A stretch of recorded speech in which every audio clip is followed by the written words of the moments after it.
It turns out that Montana doesn't rank very well when it comes to people wearing their seatbelts. It's a recent study that's happened in our state. It shows that we actually rank pretty poorly. MTN's Cody Boyer rode along with the Montana Highway Patrol and troopers who are out on the road seeing that impact firsthand. About 20 years ago, the state of Montana sat at the 19th lowest ranked state for those who are using their seatbelts.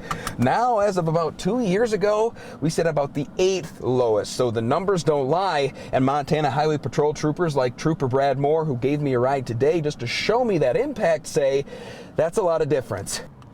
17 years experience doing this job. I'm a believer of wearing seatbelts. It's as simple as a click. Yet troopers like Brad Moore with the Montana Highway Patrol say catching folks not wearing their seatbelt is a daily issue. I come to work with the idea of writing seatbelt tickets every day. Good, sir. How you doing? And it happens. It's one of Trooper Moore's questions during routine stops. You guys big believers of seatbelts? 19 years ago, Montana ranked as the 19th lowest for its seatbelt usage rates when looking at deadly crashes, coming in at about 48%. As of 2 years ago, Montana now sits as the 8th lowest, yet climbed to about 52%. Trooper Moore says people might be hearing the message. I think the culture's changing a little bit too. There's more and more people that are wearing their seatbelts. The idea of this thing not only landing out into the field or into the asphalt and then the vehicle rolling on the each one of those things, like, you get a chill for each one. Yeah.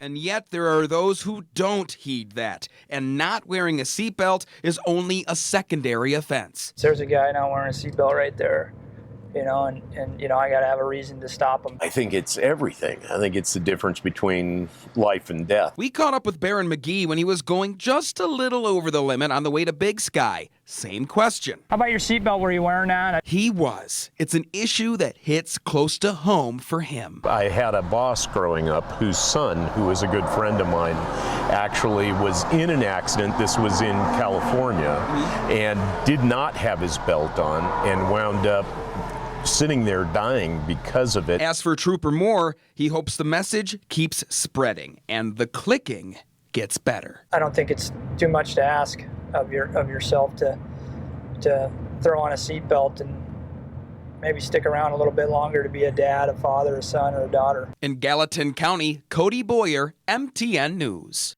All right, thanks, Cody, for that.